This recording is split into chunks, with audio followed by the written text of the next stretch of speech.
And good afternoon, everyone. Welcome to today's Usalp Streamline event on hydrogen for mobility. This event is actually the first one of a series of 3 events organized within the framework of the Usalp Annual Energy Conference.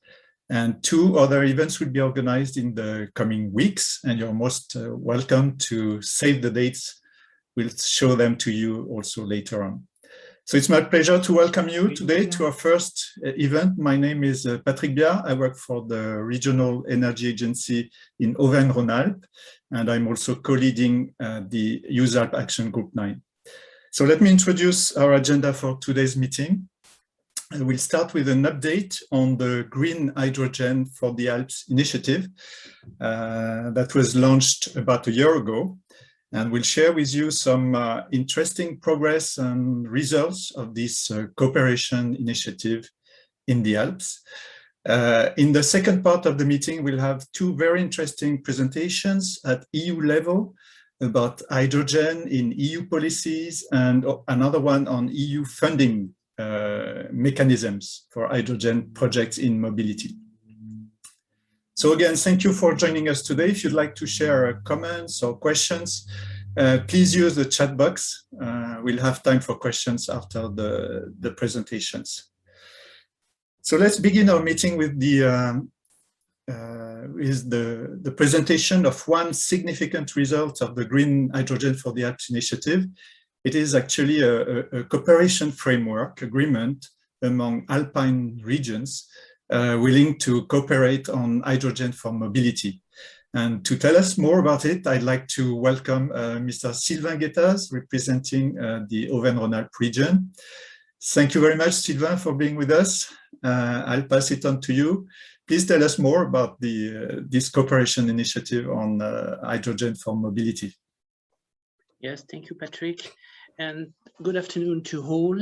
I would briefly introduce the session this afternoon by providing you some backgrounds for USALP elements. Since the beginning of the French presidency of USALP, we decided to launch an important initiative dealing with hydrogen issue. This was an important element coming from our political authorities, and that's why we decided to launch a technical work on that issue. Since many years, the region of Auvergne-Rhône-Alpes is quite active in the field of hydrogen. In 2007, the region decided to launch the Zero Emission Valley project with some private companies such as Michelin and Engie, in particular by creating SES Impulsion, private companies, with the aim of developing a fleet of more 1,000 zero-emission fuel cell vehicles and 20 hydrogen stations by the end of 2023. The region has also launched the F3 Hydrogen Valleys partnerships, which to date includes now 53 European regions and cities, including 10 French regions. This grouping, this S3 hydrogen partnership, is recognized as an important interlocutor by the European Commission in the field of hydrogen. And of course, it has enabled the role of the region in the deployment of hydrogen energies to be better recognized as a region, as a network of regions, and to mobilize greater European support. In fact, the regions have important key competencies such as economic development, support for research and innovation, and also professional training, and that allows the region to initiate concrete action in favor of hydrogen development. That's why the region decided to assign the regional pillar of the hydrogen European network. This will be This will be explained at the end of our session today by our political statement given by our Vice President, Mr. Bonichon. You will have the video at the very end of this meeting. But for the time being, we will discuss about the EUSALP hydrogen initiatives.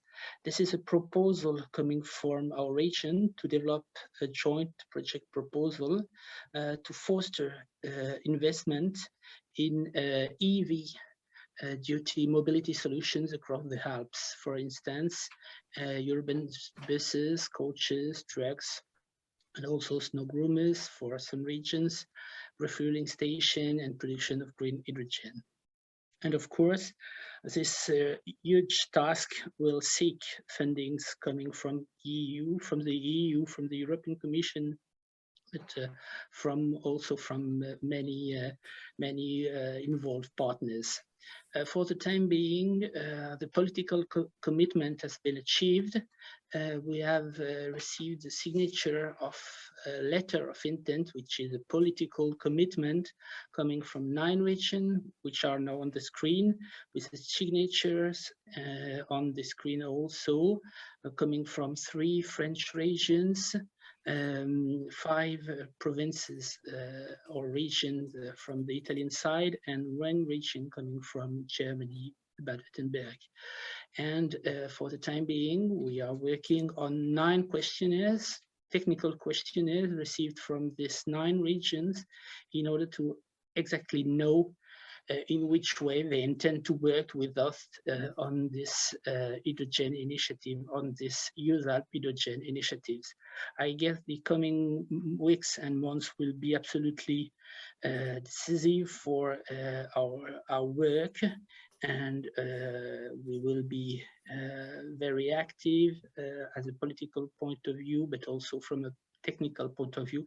That's why I'm particularly glad to work with you during this afternoon with our regional energy efficiency, with Patrick and Etienne in particular.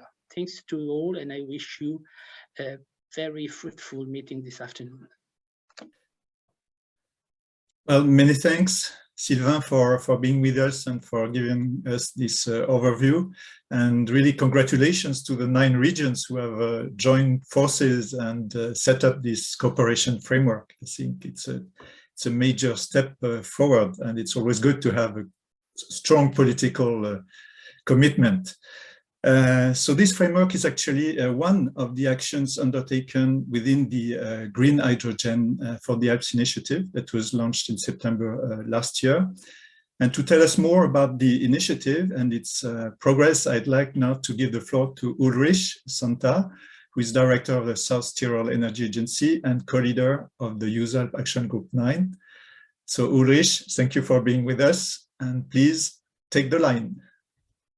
Thank you, Patrick. Hello and good afternoon to everyone. So today we are talking about hydrogen. We are talking in particular about the potential of hydrogen in the transportation sector.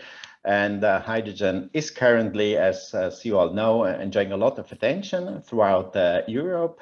But hydrogen has, as we know, also big potential in other sectors, in so-called hard to decarbonize sectors, as for instance in the steel industry, in the chemical industry, or when it is used as an alternative fuel in aviation and so on. So hydrogen can play potentially multiple roles in the energy transition, and therefore it is, in general, considered a key element for the decarbonization and for becoming climate neutral by 2050. And carbon neutrality is also one of the cross-sectoral policy areas that have been defined on a EUSALP level. We from AG9 have the lead in this policy area together with together with other 5 action groups. We have developed a strategic initiative to this issue called Green Hydrogen for the Alps. And the main goal of this initiative is to improve cooperation, is to improve also knowledge of the key actors in the Alps about the potential of green hydrogen. As you know, many of the region in the Alps are already working on the development of hydrogen strategies, and they're working on embedding this topic also in their regional decarbonization strategies. And this is the reason for why we decided to conduct an analysis of these regional strategies to get an overview of the different applications across the Alpine region, in order, let's say, to identify the potential of hydrogen deployment in different sectors, and to see also where it makes most sense to use hydrogen and where hydrogen contributes most to these decarbonization policies. But of course, it is also important to understand, let's say, the challenges, the current challenges, but also the future challenges in this field, to understand better the opportunities, of course, on the one hand, but also, let's say, the possible risks of hydrogen technologies on the other hand. And we will afterwards see, let's say, the first stage results of this analysis. The analysis has been done by the University of Bolzano, and they will give us a short presentation on the first results. A second aspect of our green hydrogen initiative is to explore cooperation opportunities among the regions. And as we have heard before from Sylvain, we have already made an important step forward by having 9 regions of Usalp that have signed a letter of intent for joint project development. Yes. This will be for sure very important, or this is a very important basis for the future development of concrete implementation projects for the rollout of hydrogen technology in the Alps. And maybe as a last point, or as a third point, we are trying, of course, also let's say, to provide opportunities for the exchange and for the discussion to this issue, such as today, because one goal of our work in AG9 is also to come up with some policy recommendations for the most, let's say, promising pathways for the hydrogen deployment, in order to support then decision makers and to support policy makers also that are already working on hydrogen strategies for the regions. And in this regard, of course, also your expertise, your contribution is very important, is essential for us, I would say. Therefore, thank you again for being with us today and for sharing with us your thoughts, your feedbacks, your ideas, and your considerations on this topic. Well, many thanks to you, Ulrich, for this overview. Definitely a very promising framework, and indeed some kind of a stepstone to develop more cooperation and investment projects in hydrogen in the Alps. So thanks again. Now let's move to the next presentation. Our next speaker is Mr. Lorenzo Menin of the University of Bolzano, and Mr. Menin will present the results of the meta-study on regional strategies for hydrogen in the Alps that was conducted several months ago. So Mr. Menin, thanks for being with us today. And thank you, Patrick. The floor is yours. Let me share my screen. I hope you can see and hear quite clearly. So I'm Lorenzo Menin, a researcher from the University of Bolzano. I am part of the Faculty of Science and Technology, and I contributed to this meta-study on the possibilities, opportunities, and barriers of hydrogen in the Alps. So today we're just going to quickly discuss some of the preliminary results that we achieved as part of this study. And but before we do that, I would just like to provide you with a brief background to the study for those who are not familiar with it. So the study essentially involved an expert elicitation work where we engaged the EUSALP stakeholders that are actually involved in energy policy planning at the regional level, with the aims of understanding some of the fundamental hydrogen production and utilization modes that these stakeholders are imagining for the future, and to investigate some of the fundamental barriers and opportunities that the interviewees are perceiving on the way towards hydrogen development. And then to also explore what the interviewees actually think policy priorities should be in the coming years. So the first part of this study was a questionnaire where we had a few open questions where we were trying to understand more of the ongoing hydrogen development projects and what the expectations are on the most promising production and utilization pathways for hydrogen. And we also asked a few multiple choice or ranking questions where we were trying to understand what the interviewees think is the most important segment, or are the most important segments of a hydrogen supply chain, what the strategic objectives are, what the expected benefits and barriers are, as well as the expected opportunities to facilitate the implementation of hydrogen strategies going forward. So this is more or less the geography of the response we managed to achieve during these first months, and we managed to receive quite some feedback. In total, we had responses from 4 states and 8 regions in total.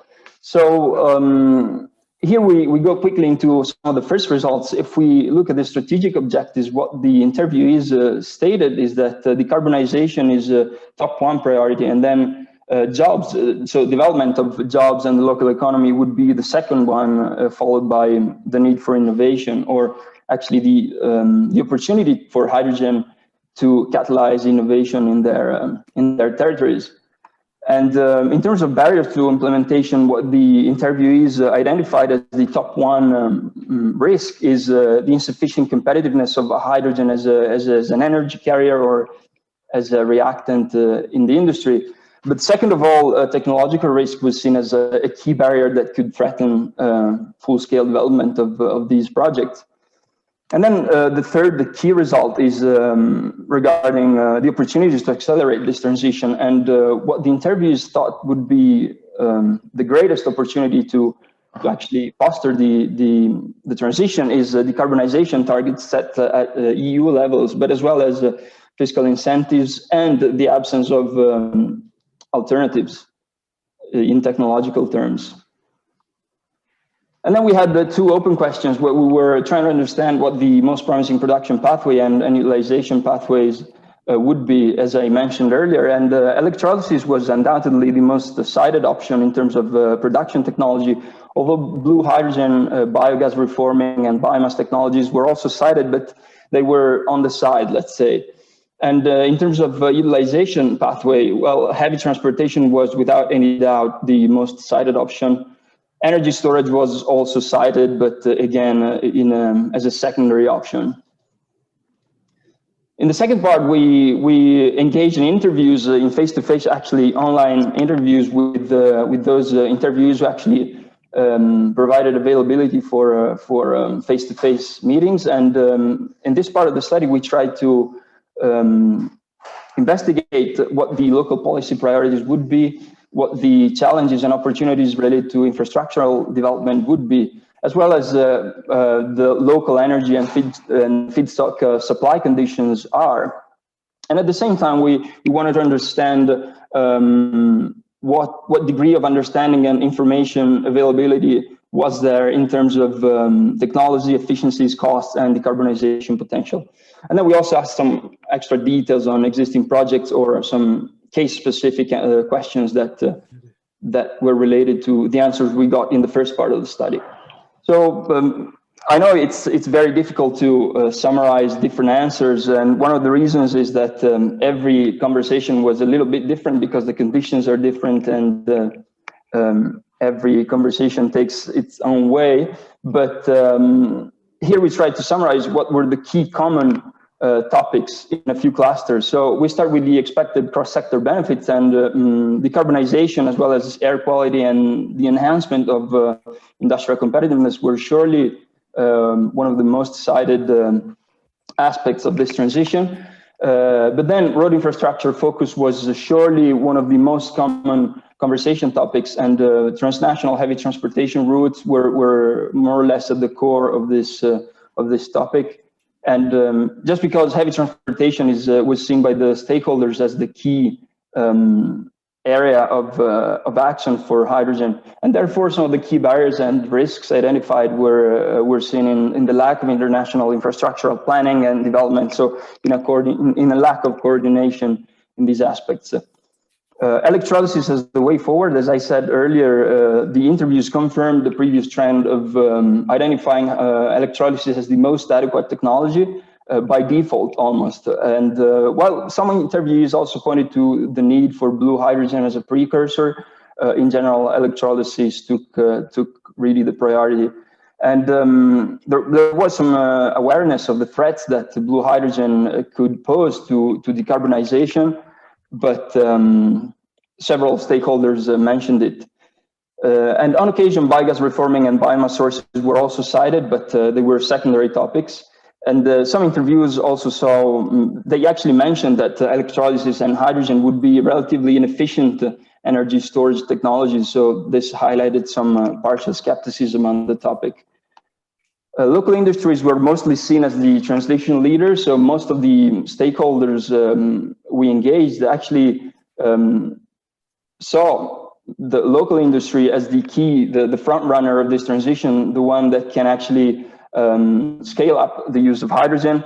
And this was by and large prevailing over user-centric applications, just because most of the focus was actually on heavy transportation, and other uses such as heat provision was normally disregarded. But what we noticed is that there was a very limited attention in a way to other parts of society, such as individual users or the civil society or governmental institutions, for instance. A very important topic was also the fact that there is a clear lack of information on the assessment, relatively to the assessment and planning of local supply capacity in terms of energy or other material resources that would be necessary to cover expected hydrogen demand. So this was quite important because it was quite clear that at the regional level, there wasn't a clear understanding of what the supply capacity would be relatively to any technology, more or less.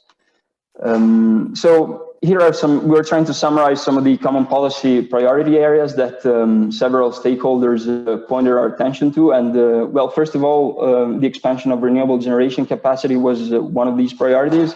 But then the co-investment and infrastructural coordination was also a very important topic. And then apart from this, the stakeholders tried to highlight the need for the sharing of information and knowledge and the development of industrial partnership, as well as the development of blue hydrogen at scale. So yeah, finally, we had these two topics on the planning and implementation of dedicated electricity transfer lines across regions, for instance, as well as hydrogen transfer infrastructure. So here again, what we thought was very important is that was to highlight some of the lacks of information that we encountered. So the first one was on the expected performances of different types of technologies along the supply chain. And secondly, some lack of information on technological and infrastructural alternatives in terms of what could be done, how to achieve the same objectives, in other words, with other means, technological means or resources. And thirdly and finally, the lack of information on the local availability of resources. So here we're talking both of energy and feedstocks that will be necessary to meet an expected projected hydrogen demand. So this is it from our side. Thanks very much. And please do get in touch if you have any questions, or if you would like to make yourself available to take part in the questionnaire or the interviews, if you haven't already done so. So thanks again. And if there's any questions, we'll be very happy to hear them. Thank you. Well, many thanks, Mr. Menin, for sharing these very interesting results with us. I think it's very enlightening and informative about the issues and opportunities we have ahead of us. And what is nice to see is this definitely a strong engagement of several Alpine regions, but also a strong need for more cooperation on the topics you mentioned. So thanks again. And just to our audience, if you have any questions for Mr. Menin or comments, also for previous speakers, please use the chat box, and we'll ask our speakers to answer them after the presentation. I see some questions coming. All right, so now let's move to the second part of the meeting. We were more focused at the macro-regional level so far. Now we'll step back a little bit and look at the context at EU level. We'll now shed the light on policies and funding instruments being implemented at EU level, and also how they could basically support the USALP hydrogen initiative on mobility. So we'll start with a presentation on hydrogen in EU policies, sorry, and I'm very pleased to welcome Mr. Thomas Bach from the European Commission. Mr. Bach is a policy analyst at DG Energy. Mr. Bach, thanks very much for being with us. You will tell us about the hydrogen strategy at EU level and policy efforts being deployed at EU level to support the EU Green Deal. So please, the floor is yours. Yes, thank you very much, Patrick, and good afternoon to everyone. My name is Tomasz Bąk, and I work in the European Commission in DG Energy, in the unit which is responsible for energy infrastructure and regional cooperation. I know that you are mostly interested in the mobility sector, but as I just heard in the presentation of Lorenzo, there are also some energy-related aspects which are of interest for you. So I will give you a short overview of the EU policies focused on hydrogen, why hydrogen is gaining importance in the EU, and what kind of instruments and policy initiatives we are deploying in order to promote hydrogen and also scale up the hydrogen production and use in the end use sectors. And at the end, I will also give you a short, very short snapshot of some links between energy and transport sector. So if you can move to the other slide. Yes, thank you. So just to give you a general context where we are and where are we heading to,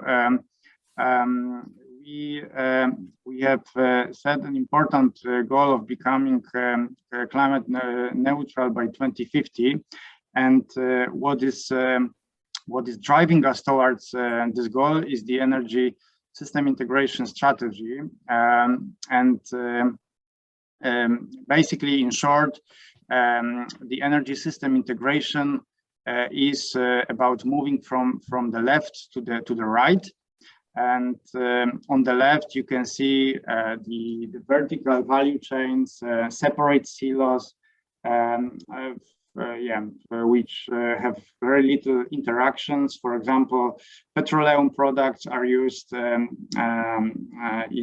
the transportation sector and as feedstock in the industry. Gas is mainly used in heating and electricity generation. There are no interactions between electricity and gas networks, and the planning and also market rules are specific to different sectors. On the right, we have a single, very interconnected system linking various production sites and consumption sites through a variety of energy carriers. There are different complex multi-directional flows. So this is so the sector integration means linking various energy carriers, electricity, heat, cold, gas, solid, and liquid fuels with each other and with end-use sectors such as buildings, transport, or industry. And this is where we believe hydrogen can play a role as an opportunity to link all those sectors together. And Yes, thanks for the next slide. And the package adopted last year includes three elements. So we have two twin strategies, one energy sector integration strategy and also hydrogen strategy. And we also established Clean Hydrogen Alliance and how all they fit together. So the energy system integration is the umbrella strategy, and it's built on three pillars. One is circularity and energy efficiency. Second is deep electrification based on renewable electricity, and also renewable and low carbon fuels in hard to abate sectors, whereas the hydrogen strategy is a sort of a spin-off of the energy sector integration strategy, going into more details and giving the vision and different actions and initiatives needed to scale up hydrogen production and use in Europe. Yes, so if we can move to another, yes, and why actually we are working so much on hydrogen, and why hydrogen is getting this attention. There are many reasons why hydrogen is a key priority to achieve the European Green Deal and this clean energy transition.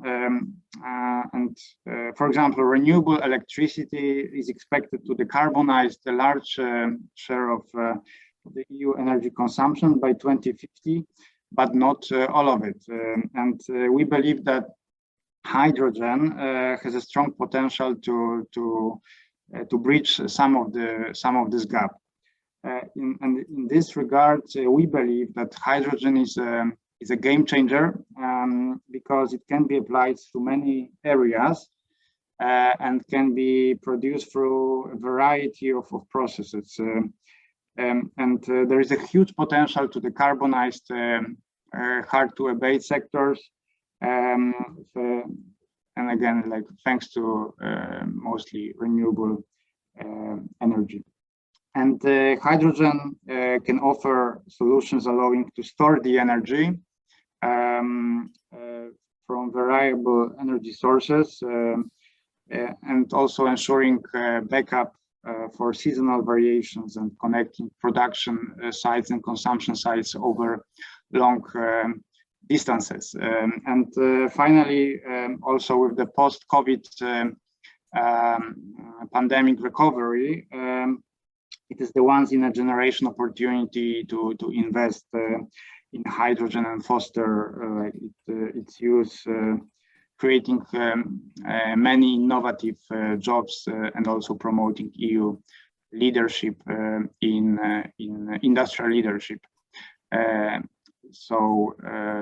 Yes, please, next slide. Yes, thank you very much. So in the hydrogen strategy, we've got a few important milestones which are driving us towards the end goal. And between 2020 and 2024, the strategic objective is to install at least 6 gigawatts of renewable hydrogen electrolyzers and the production of up to 1 million green hydrogen and replace existing hydrogen production by the green hydrogen. In the second phase, between 2025 and 2030, the aim is to create the capacity of 40 gigawatts of renewable hydrogen electrolyzers and to increase the production capacity to 10 million tons of green hydrogen. And in 2050, there are different estimations and different forecasts, but for example, in our long-term strategy, we estimate that we should have around 32 million tons of renewable hydrogen, which will allow us to expand hydrogen across all sectors and finally decarbonize the last hard to decarbonize sectors. Next slide, please. Yes, thank you. And on this slide, I think it's a good representation and illustration how versatile hydrogen can be once applied in different sectors. It's a truly unique solution in our energy transition. And that's why we have set so many instruments and policies to support the scale up of hydrogen in the future. Next slide, please. Yes, so here, of course, hydrogen can be produced through a variety of processes with a wide range of emissions, and we are in the EU, we are prioritizing renewable hydrogen, which is produced mainly from wind and solar energy.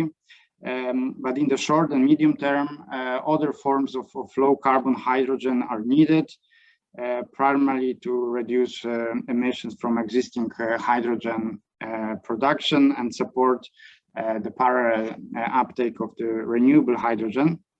And this is needed because we believe that the hydrogen economy will develop at different speeds across sectors and across regions, which also require different policy solutions. And in this regard, our policy focus will be on laying down the regulatory framework for well interconnected hydrogen markets. We also want to incentivize supply and demand side of the market. We want to bridge the gap between conventional hydrogen production and renewable hydrogen production. And we are also working right now on the common EU-wide definitions and also certification for hydrogen, for different types of hydrogen. Next slide, please. Yes, and on this slide you can see the scale of a challenge here, and the investment needs are massive. We need to roll out massively renewable energies and electrolyzers in order to be able to produce green hydrogen. We need robust hydrogen infrastructure to transport hydrogen on long distances, also between the member states, and also to trade hydrogen with third countries. There is a really huge investment to be made in the hydrogen sector in order to make a difference and to be able to use hydrogen efficiently in our decarbonization pathway. And that's why the EU is mobilizing public funds through different instruments like Next Generation EU, InvestEU, CEF instrument, Innovation Fund, Horizon Europe, cohesion policy, also very important for the regional context. So thanks to this, we can mobilize more private funds and streamline the whole investment agenda. Next slide, please.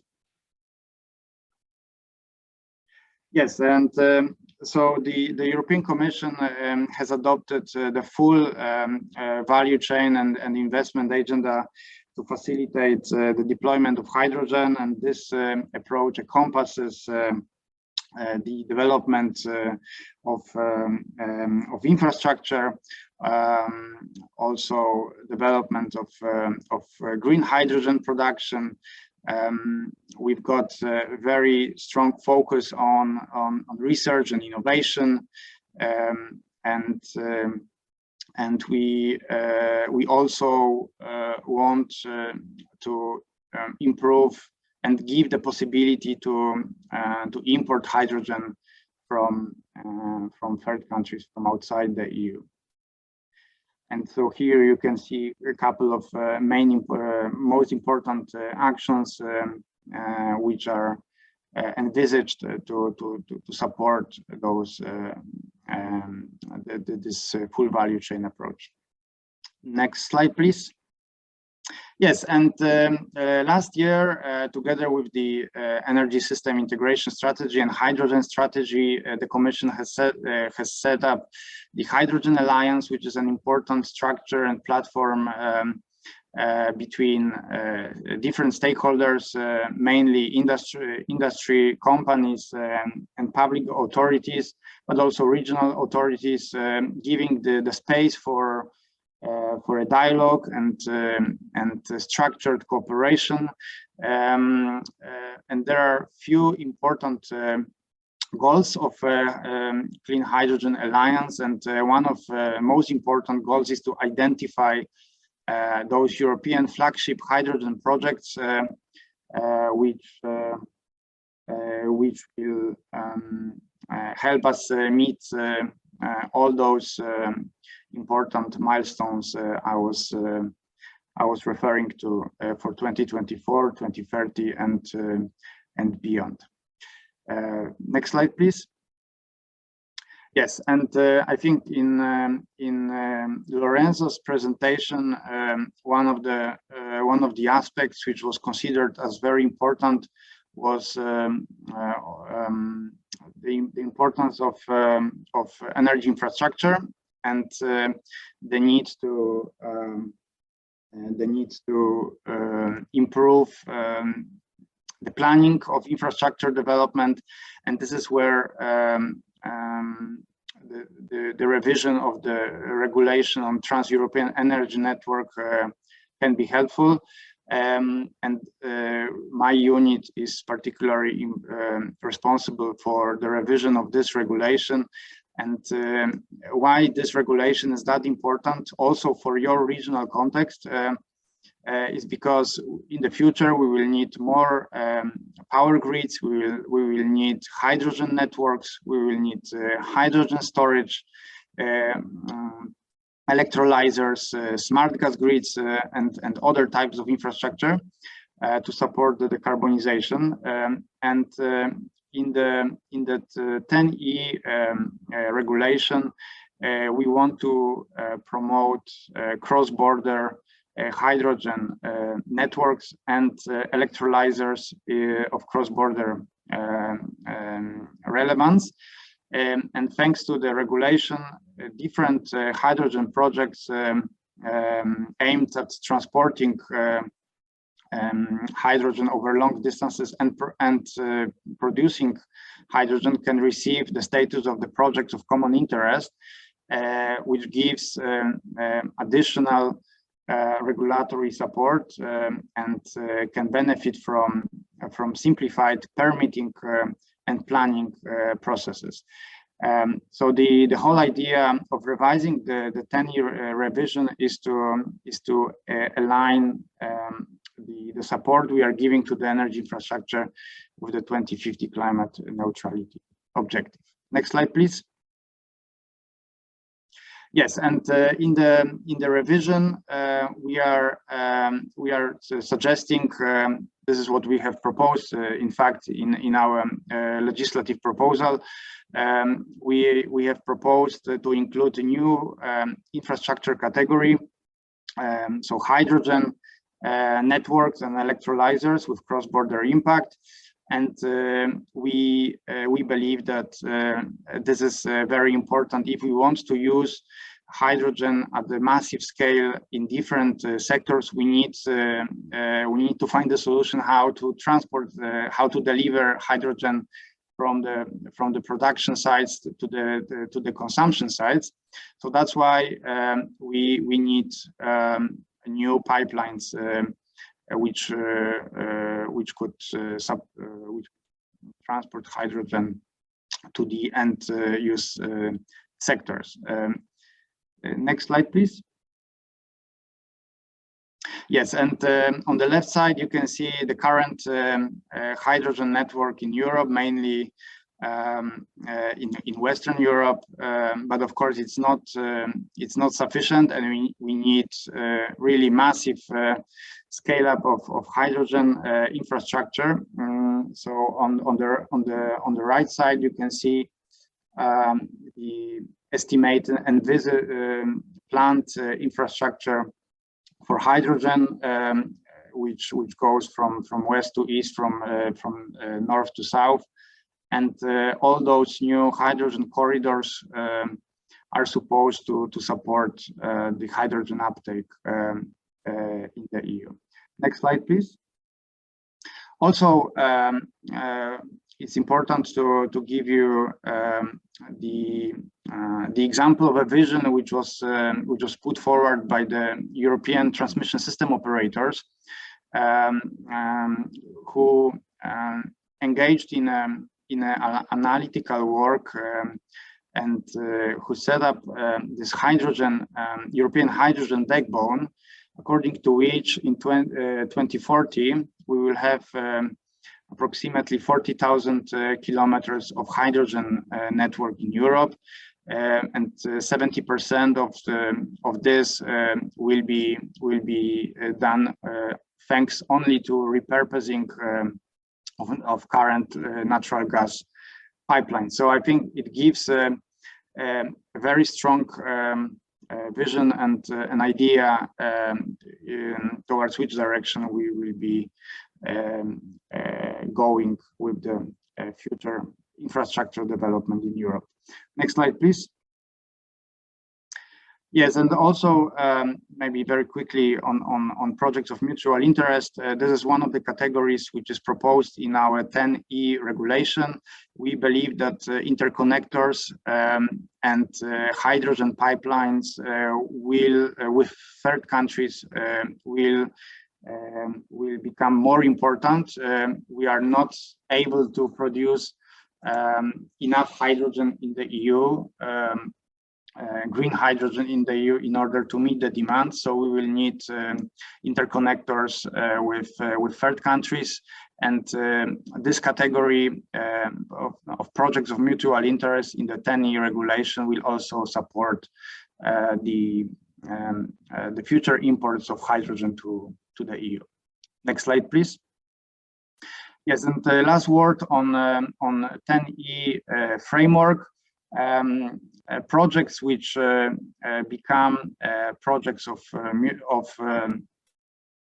common interest will benefit from getting an access to Connecting Europe Facility instrument, and the support from CEF will help overcome the funding gap for commercially non-viable but needed PCIs, and we envisage to give a lot of money from CEF to repurposing and to new dedicated hydrogen pipelines from this instrument. Next slide, please. Yes, and finally, on the role of hydrogen in transport, here the policy context is that we have adopted a sustainable and smart mobility strategy, and the Commission has also proposed a regulation on alternative fuels infrastructure, which is to replace the current AFID directive. And we believe that hydrogen is one of the most important alternative fuels to decarbonize the transportation sector. And of course, in order to decarbonize transport sector, we need to boost the uptake of zero-emission vehicles, but also the use of renewable and low-carbon fuels. For this, we need infrastructure, and on this, there are a few milestones to achieve. By 2030, we want to have at least 30 million zero-emission cars on the European roads, and by 2050, nearly all cars, vans, and buses, and also heavy-duty vehicles should be zero emission. And when it comes to the infrastructure, currently hydrogen refueling stations are available only in few EU member states, and are largely not suitable for heavy-duty trucks and vehicles. So we think that mandatory deployment targets for publicly available refueling stations are needed. This is covered now in our proposal on alternative fuels infrastructure. And one of the most important segments in the mobility sector where hydrogen can play an important role is indeed heavy-duty transport, and this is where we plan to mobilize the most initiatives and funds in the coming years. So I think there is an importance to plan coherently the infrastructure between energy and transport. Because both are interlinked and equally important. And maybe I will stop here. So thanks very much for your attention. And of course, if there are any questions, I'm happy to answer them. Thanks very much.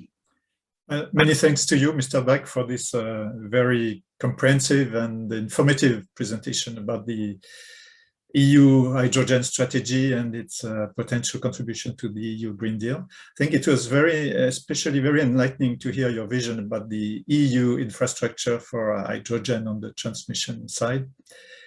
So thanks very much. Please, if you can stay with us a few more minutes to answer the questions. I see some questions. Also, maybe before we can do a group picture to maybe. Yes, either now or just after the last presentation, either way.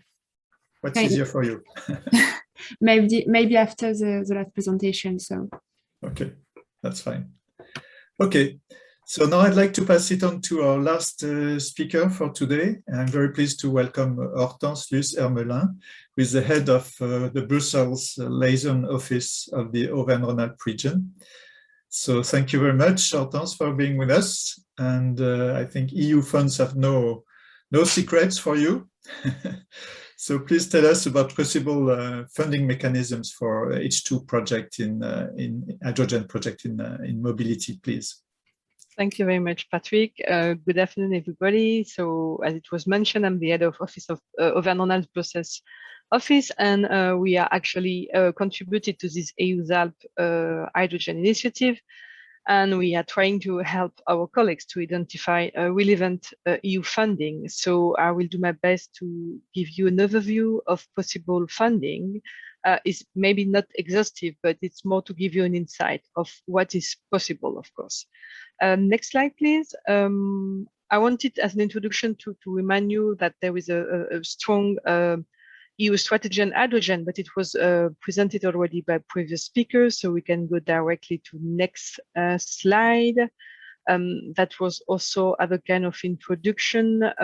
On the next slide, please. Yeah, just to remind you also of existing initiative on hydrogen. And just to mention Clean Hydrogen Alliance, I would like to encourage you to be part of it. We are part of this alliance at the region, but we also have some of our stakeholders involved, like clusters of company. And it's a good way to have your project identified and be part of this pipeline of projects. So I will really encourage you to be part of it. And we also mentioned at the beginning of this webinar, the F3 Hydrogen Valley Partnership, co-led by Auvergne-Rhône-Alpes with 55 European regions. I just would like to mention to you that it has led to the creation of a new regional pillar inside Hydrogen Europe that will be launched end of this year. So something also to keep in mind for you, if you are part of a region, you want to have more, let's say, information, network opportunity and visibility on hydrogen, please don't hesitate to come back to us for more information. Now going to funding on the next slide, please. This is actually a slide from European Commission that gives an overview of EU funding for smart and sustainable mobility. But it's also a good use for our topic today of hydrogen. As you can see, it identifies the main funding depending on your needs. Is it on manufacturing, infrastructure, fleet, fuels, operation? So it's a good overview.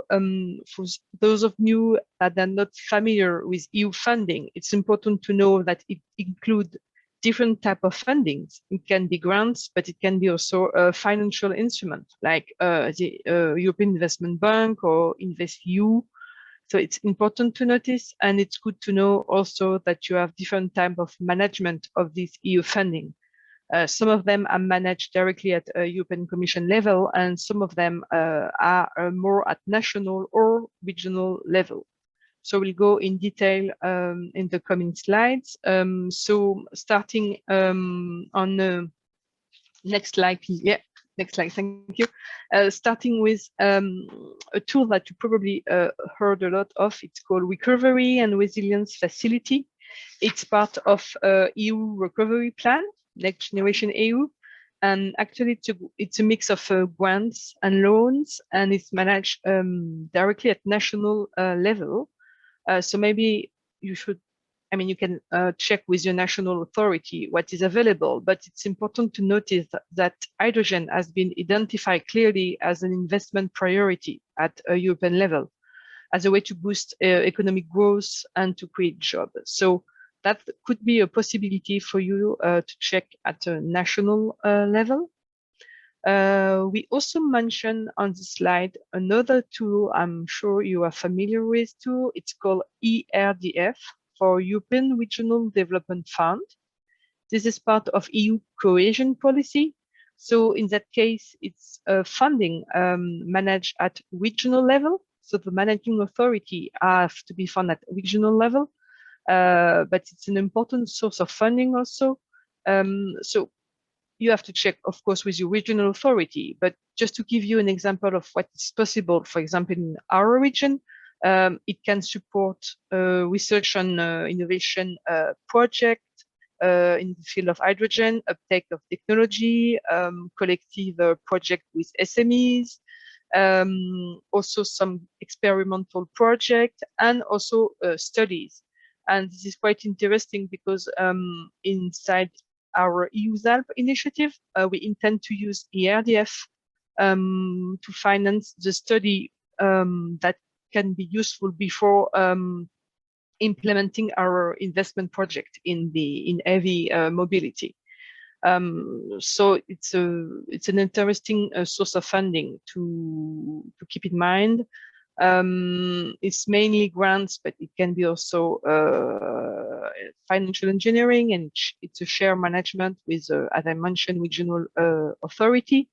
And also inside ERDF, you can find also specific program for European territorial cooperation, so-called Interreg. And again, as an example for us in EUSALP, we can use Interreg Alpine Space program. On next slide, please, just to mention another very famous program, Horizon Europe, that can finance research and innovation at EU level. It's important for you to know that if you are looking for opportunity to fund a research and innovation project within Horizon Europe, it will be mainly through what is called European Europe Partnership, and namely Clean Hydrogen Joint Undertaking. So it's a joint undertaking with Hydrogen Europe and the European Commission. And together they are trying to accelerate the development and deployment of a European value chain for clean hydrogen technology. And they will launch some dedicated call for project to finance R&D project on hydrogen. and next calls are supposed to be open beginning of next year. So clean hydrogen, you have to keep this in mind. I also want to mention, as we are talking about project between regions, that there is a new tool, very promising tool to help the cooperation between regional ecosystem in Europe. It's called Interregional Innovation Investment, and the objective is to promote a stronger interregional cooperation between regions that share the same domain of smart specialization, and to promote common investment. So it can be an interesting tool to promote the development of hydrogen projects, especially I would say for EUSALP, the strong one, dedicated to financial and advisory support for investment in interregional innovation projects. The strand 2 is for less developed region, and the first call of project is expected. It was supposed to be October, now it's November, but it's also something to follow up, because it could be a good source of funding for this kind of project on hydrogen. On next slide, please. This has just been mentioned by previous speaker. Of course, the Connecting Europe facility, the CEF, you heard about it. It's a European program to support investment in infrastructure projects for transport, telecommunication, and energy. If you look more specifically of the CEF transport, total budget for this new programming period is 25 billion euro, with priority on rail, inland navigation, large-scale development of alternative fuel infrastructure, digitalization, and mobility system. And you have two types of support. It can be grants or loans, and you have 1 or 2 calls per year. And I would like to emphasize a call that is actually open now and can be very relevant for hydrogen. On next slide, please. It's a call that have been just launched. It's on alternative fuel infrastructure facility. The total budget has to be spent between 2021 and 23. It's 1.5 billion euro. It's a specific call where you need to have a mix of a bank loan, a loan to a financial institution, and you can get a grant to support your project. But you have to have this mix of loan and grant. And the call is targeted on a charging station with electricity, but also with hydrogen. So the call for project will support hydrogen refueling station for heavy vehicles, light vehicles, public transport, river or sea boats, sport vehicle, crew, and rail. So highly relevant for especially our EUSALP project, and the grant can go up to 30% of the cost. And you have different cutoff to propose a project. The first one is in January 2022, and you have 5 of them, different cutoff. If you want more information, you can watch the info day that was organized recently.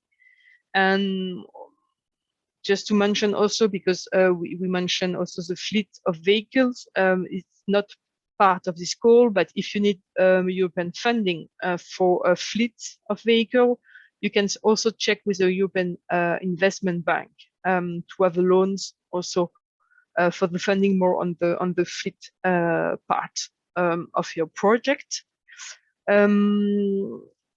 That's it on my side. Again, it was a kind of a brief overview. If you have any question, I will be happy to answer. And if not, thank you very much for your attention.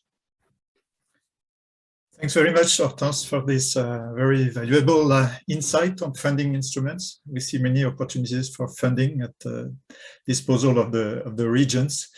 So we'll make sure everyone has got access to the presentation. You'll be able to download them from the EUSALP website, and I'll give you the link later on.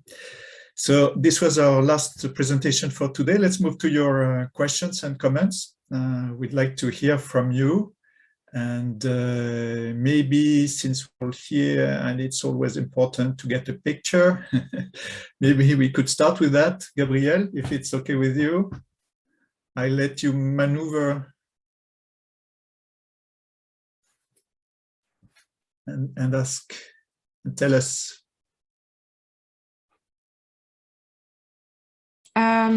Oh, sorry, my micro was switched off. So I will just ask you, please, if you could just open your camera for a few seconds.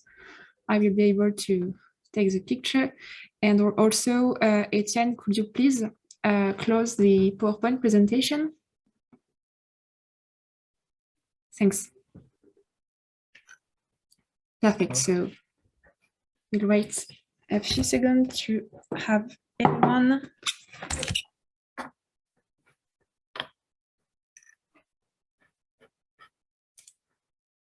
Perfect. Thanks a lot. Just a few moments.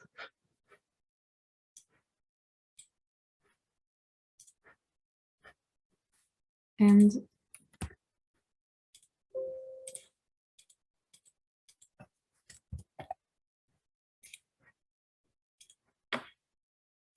I will take another one.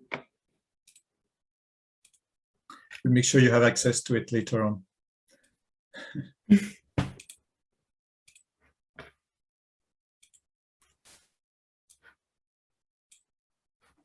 Okay. It's done. Thank you. Okay, thanks very much. So let's go through your questions. And again, feel free to raise more questions or comments if you like. So is it possible to receive the slides? Yes, we'll give you the link. And then we have someone sent a picture e-mobility. Maybe Etienne, we could open it and show it to everyone.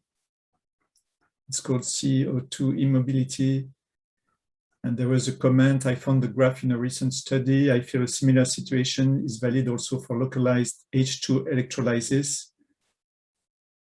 How do we count for this when assessing the option of green hydrogen?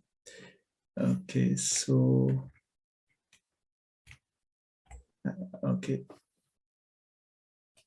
Who would like to comment on this one?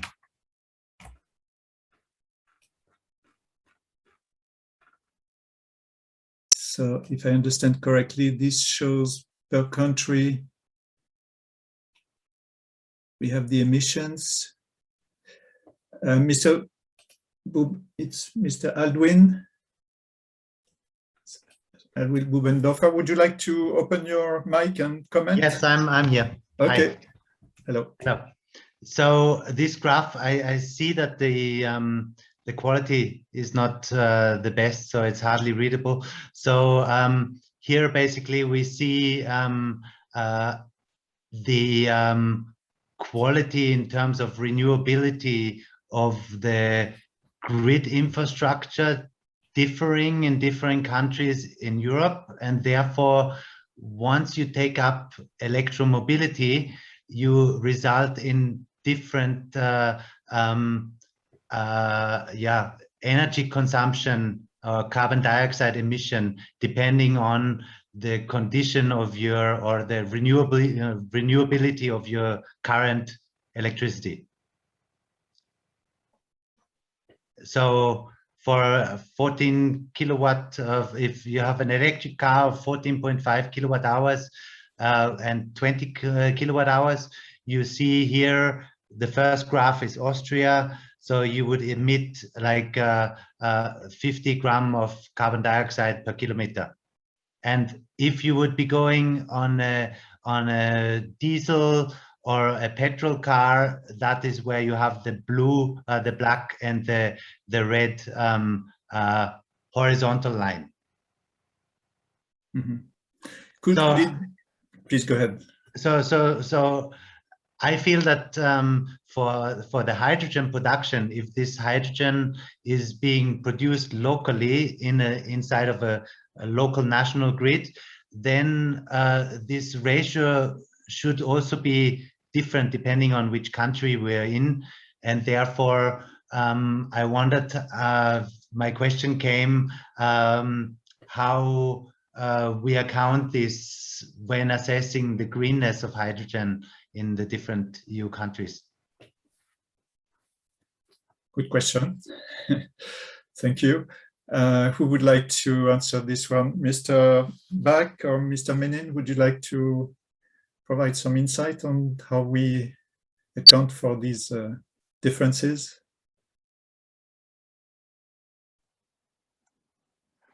Well, maybe just one comment from my side. I think this relates very well to some of the findings of our study, especially in the part where one of the key priorities mentioned by the stakeholders was to, extend our capacity to generate renewable electricity. And that's, of course, the number one priority in order to produce a decarbonized transportation system in any sort of ways, be it battery-based or hydrogen-based. So this is very evident.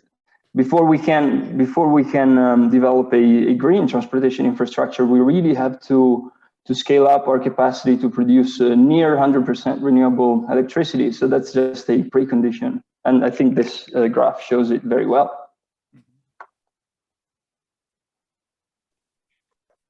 Additional comments on this, on the graph? Yeah, from my side, I can also say that indeed the emissivity of the hydrogen production can be very different in EU member states based on the energy mix of each country. However, what we try to do in the EU is to boost hydrogen production based on renewable energies. And this is also what we are trying to do in the regulatory framework to also promote renewable-based hydrogen production in order to ensure that the hydrogen once used can really help us decarbonize the energy systems and also other sectors. And also in the context of the Fit for 55 package, of the proposals from July, and also in the gas upcoming part, gas related part of Fit for 55, we are going to propose EU-wide certification system for each and every hydrogen to measure this in a very detailed way. So the EU solutions will for hydrogen will come very soon with the December package. Mm-hmm. Okay, thanks very much. So maybe let's go to the next question. And so the question is there a chance also for small Alpine hydrogen initiatives to join the Usalp green hydrogen for the Alps activities? So maybe I'll share the question with Ulrich, and maybe we can comment on this point. If it's possible for small initiative to join the overall approach.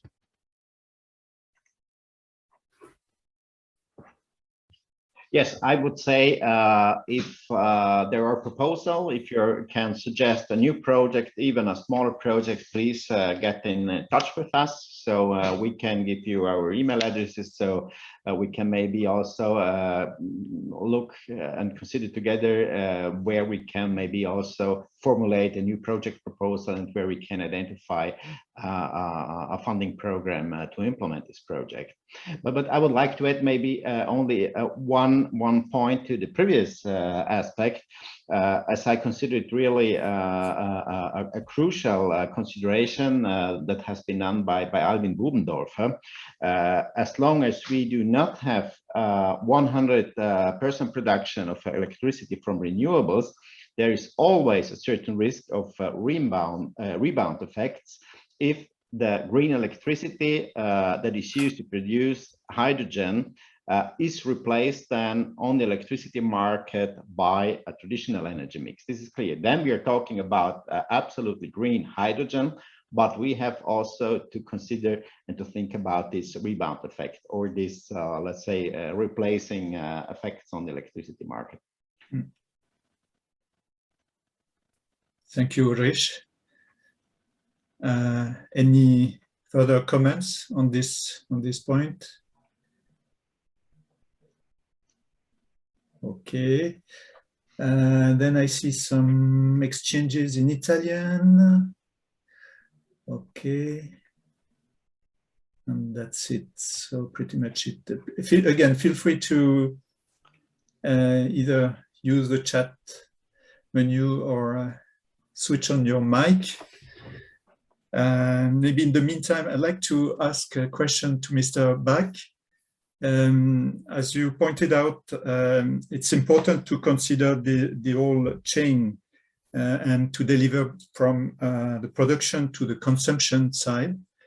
And I think it was very interesting to understand the benefit of cross-border cooperation more on the transmission side. Now, in our case, in the Alps, maybe we are thinking also to work more on the consumption side and develop some cross-border projects, for instance, along the corridors, working on refueling stations, etc. Do you think it would be possible to seek EU support to develop such a joint cross-border project more on the, let's say, infrastructure side, but close to the consumption? And if yes, what would be your recommendations in terms of how we could approach it? Yes, thanks for the question. Indeed, cross-border infrastructure will become more important in the context of the hydrogen economy over the next couple of years, and in all EU programs and initiatives, cross-border cooperation is also very much valued. So any ideas coming from the regions like Alpine regions in this regard will be very valuable. And of course, I cannot give you any promises here to whether your projects will be supported by the EU programs, but definitely it's worth trying to get necessary access to funding, but also technical support and regulatory support for your projects. I think that SAF energy and SAF transport could be interesting instruments for you to consider. And definitely, if you need any particular support on energy infrastructure development and some opportunities for synergies between energy and transport, then we are here to help you and to provide support if needed.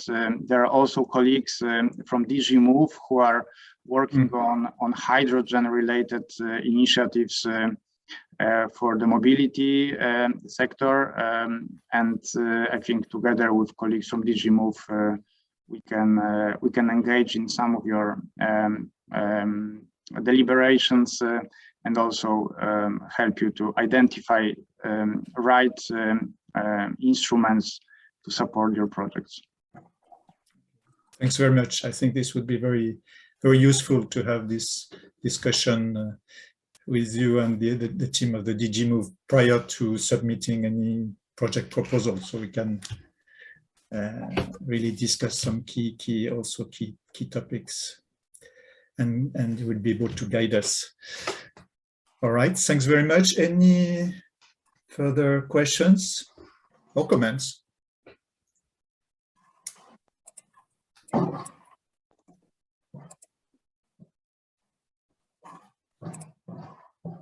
Yes.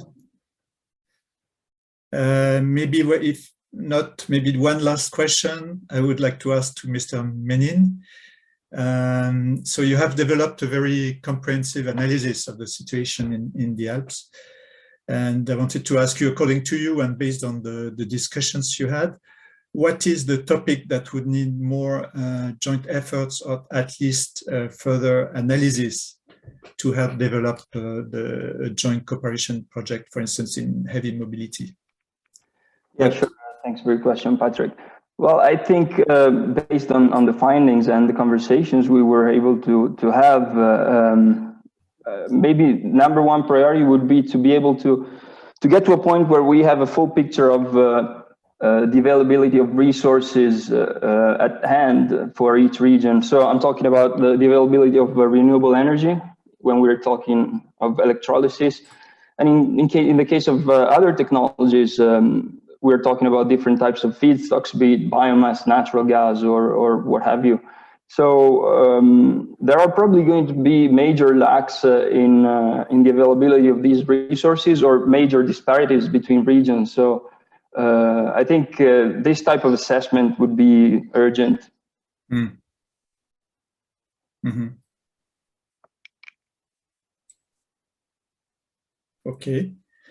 Thanks very much. So if no further questions or comments, before closing, we wanted to share with you a short video of the Vice President in charge of environment in the Auvergne-Rhône-Alpes region, highlighting the commitment towards hydrogen. I let Sylvain maybe introduce it, and we'll launch it. Yes, thank you. This is the creation, the signature for the creation of a regional pillar within Hydrogen Europe. And by signing such a document, the region of Auvergne-Rhône-Alpes wishes to mark a new stage in the development and the promotion of the hydrogen sector at the European level. So this signatures has many objectives to help for mobilizing new European funds for regions, to give a legal framework, the partnership among regions, and of course to help for exchanging information between industrials, actors, and regions for helping them to develop joint activities. So I guess the video is quite short, but it demonstrates our willingness to foster hydrogen initiatives among European partners. Thank you.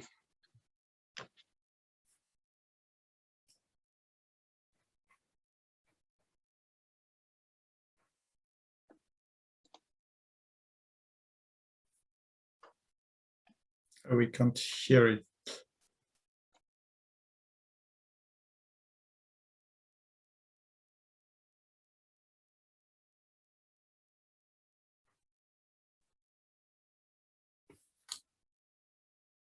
Sorry. I think, Etienne, you will need to relaunch it. We can't hear it. You can't hear it? No. Okay. I don't know why. You Okay, need we'll send you the link. Yeah, or you need to select, when you sur la partie écran partagé, il faut que tu cliques audio, je crois.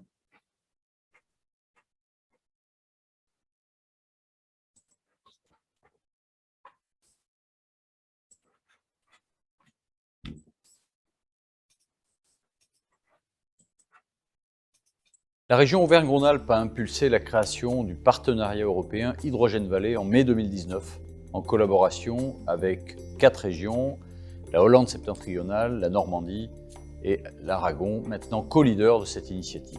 Hydrogène Valley, validé et soutenu par la Commission européenne dans le cadre de sa plateforme de spécialisation intelligente, qui s'appelle Modernisation industrielle et qui comptait une vingtaine de régions en 2019. Elle en regroupe 55 maintenant, avec une demande d'adhésion tous les mois de nouvelles régions. Les régions engagées dans cette initiative soutiennent activement le développement de toute la filière et de toute la chaîne de valeur avec une volonté forte de constituer des projets d'échelle européenne, ce qui en fait le premier réseau de territoires européens dédiés à l'hydrogène. Les collectivités publiques et en particulier les régions ont en charge l'animation et le financement des acteurs pour favoriser l'émergence de projets innovants au service de l'intérêt public et en particulier en faveur du climat et de la qualité de l'air.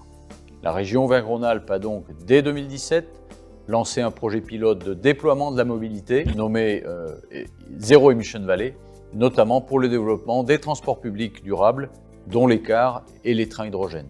Dans le même objectif, les régions du partenariat sont également très impliquées dans les groupes de travail et l'identification de projets de l'Alliance européenne pour l'hydrogène, car il leur semble fondamental de participer à cette dynamique transversale mise en place par la Commission européenne.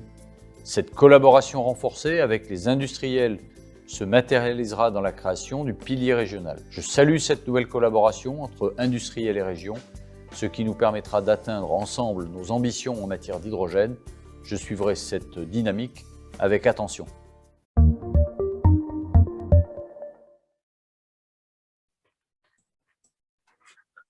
All right, thank you very much for this video. So this will conclude our meeting for today. We hope it has been an informative and inspiring one. I'd like to thank all our speakers for their contribution and very valuable insights. I'm also grateful to the French presidency and Auvergne-Rhône-Alpes region for their support. So you'll be able to download today's presentations by visiting the Usalp website on the AG9 webpage in a few days. Last point, don't forget about the other two Usalp energy events. So next one will be dedicated to local energy communities and will be online on the 17th of November. And the last one will address the new Bauhaus initiative and is planned mid-January.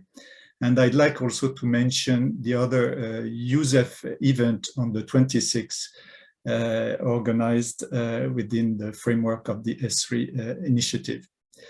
So with that, let me thank you all for being with us today. I wish you a nice afternoon, and I look forward to talking to you soon. Bye-bye. Bye, thank you. Bye. Thank you. Bye-bye. Bye. Bye, thank you.